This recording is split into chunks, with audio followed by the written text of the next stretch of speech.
Alright, what is going on, everyone? Welcome to another video here on Very Cold Lasagna, and today we're going to be talking about the potential changes that could be coming to NXT, and while they're all speculative and all rumors, I just want to give my opinions on it. I want to give my stupid takes on this subject matter because it's interesting and I think it could be good for WWE if they make these changes. And I know some fans are going to be like, why do you think they'll be good?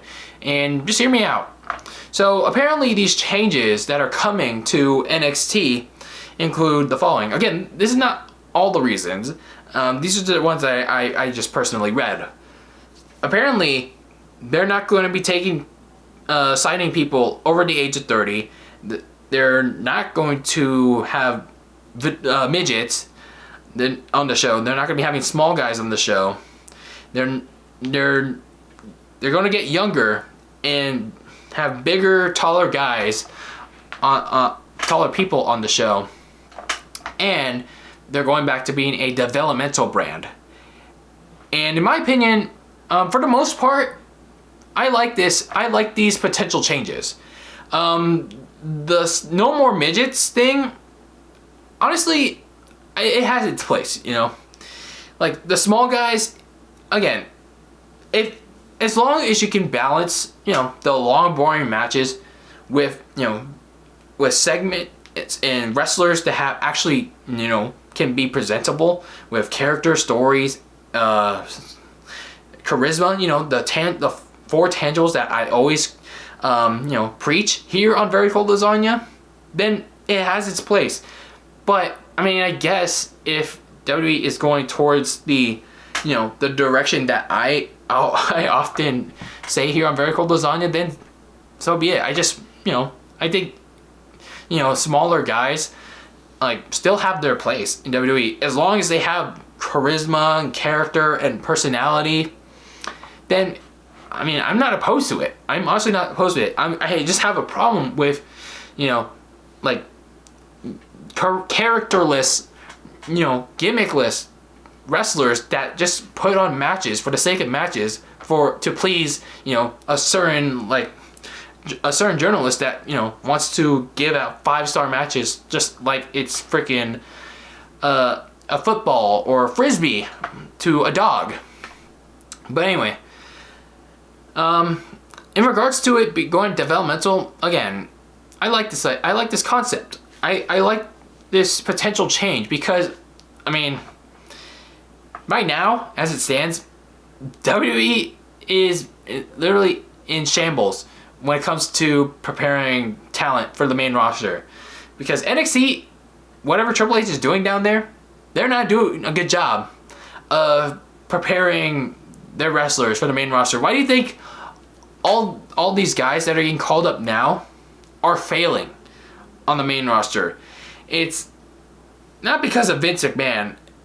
It's because of Triple H and whatever they're doing down there.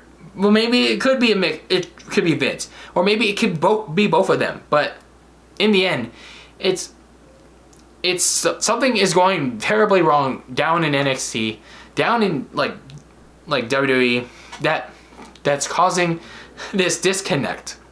So I feel like by going back to their roots of being a developmental brand like they were from 2010 to, I'd say, 2015 at the latest, then yeah, I do agree with this change. I do stand by this change because, in all honesty, that's what they should be doing. They should be building talent for the future because Roman Reigns can't be there forever. Sasha Banks can't be there forever. Charlotte Flair can't be there forever. Who else is there that can't be there forever? Seth Rollins can't be there forever. All these names that are there, and while Roman Reigns is the only one marketable, he can't be there forever. He can't be the only face that runs the place. There has to be other people ready to step up if and when Roman Reigns is out or retires, or I don't know, who like that needs like a side act. There needs to be multiple faces that runs the place, and NXT needs to be the place to develop those people. And it used to be the place that develops those people. Look back at 2012 to 2014. They were developing people left and right. There were like videos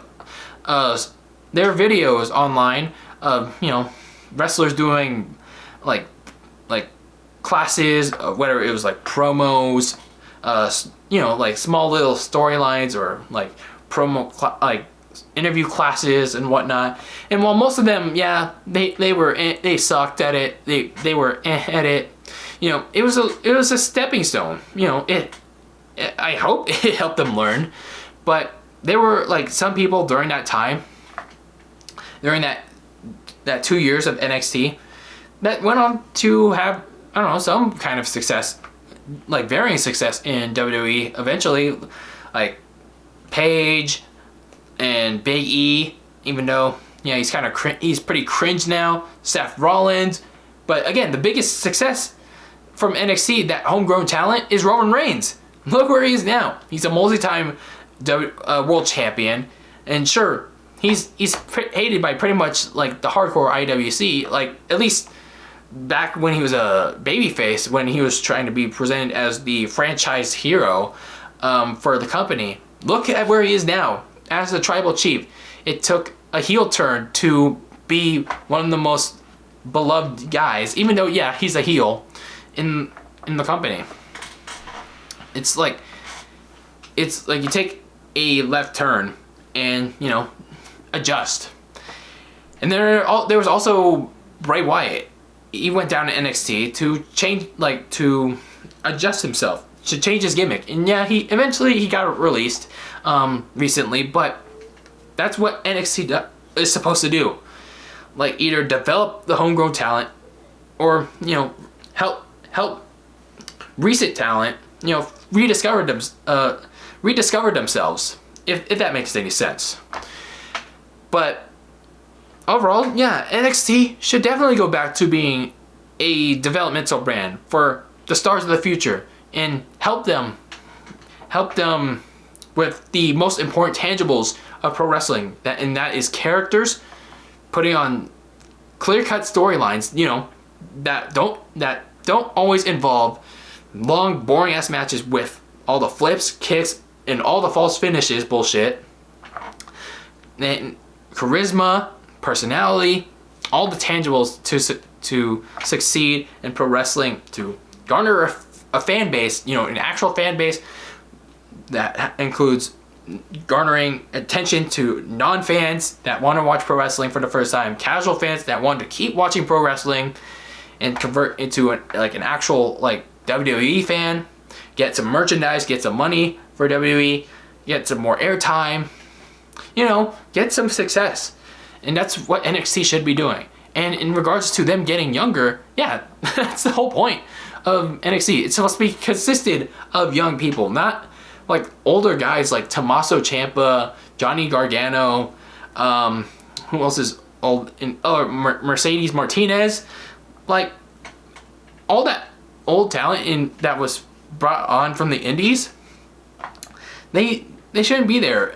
Now, yeah, it's kind of being hypocritical when it comes to that statement because Karrion Kross is there, but at least with Karrion Kross, like, if you're gonna have that kind of talent, well, you have to at least have some charisma and character. And yeah, like, you want to keep that kind of talent there, yeah, exactly. Have some charisma and character and personality to go along with it.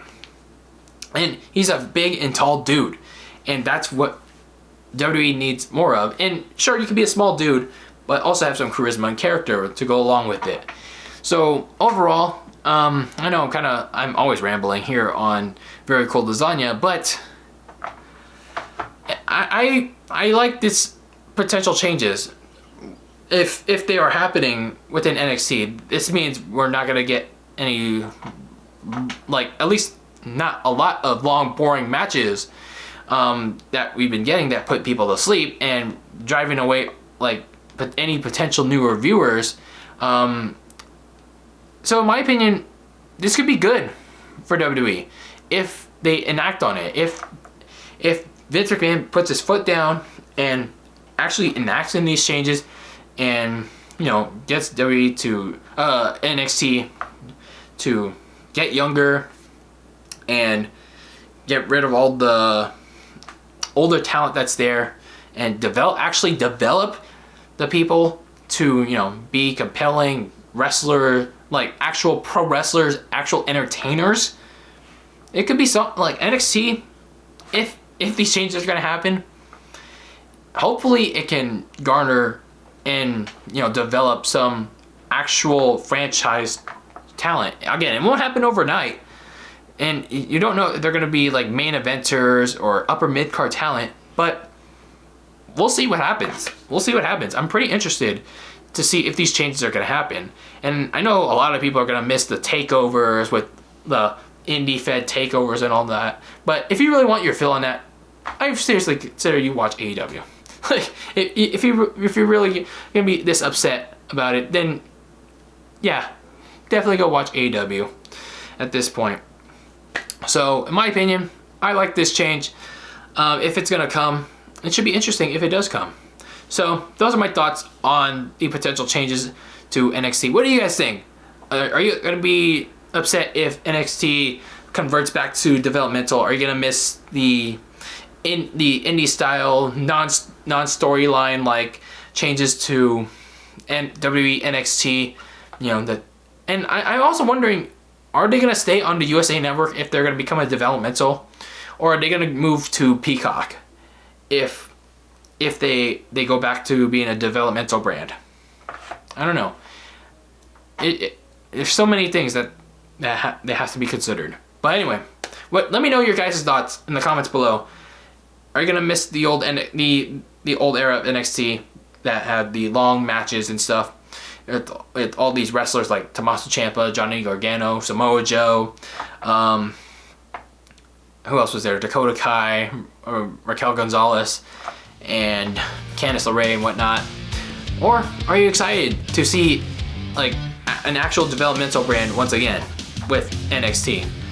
Like the developmental brand version of NXT that had stars that was actually developing homegrown stars like Paige, Big E, well, like at least try to at least Roman Reigns, and then Bobby Roode. So it'll be interesting to see what happens there. But anyway, that's it for this video. I'm DylanLasagna. I'm signing out here on Very Cold Lasagna. As always, keep that lasagna very cold in the fridge with your takes on the world of pro wrestling and sports. Subscribe, listen, do all that stuff for Very Cold Lasagna. And until next time, peace out.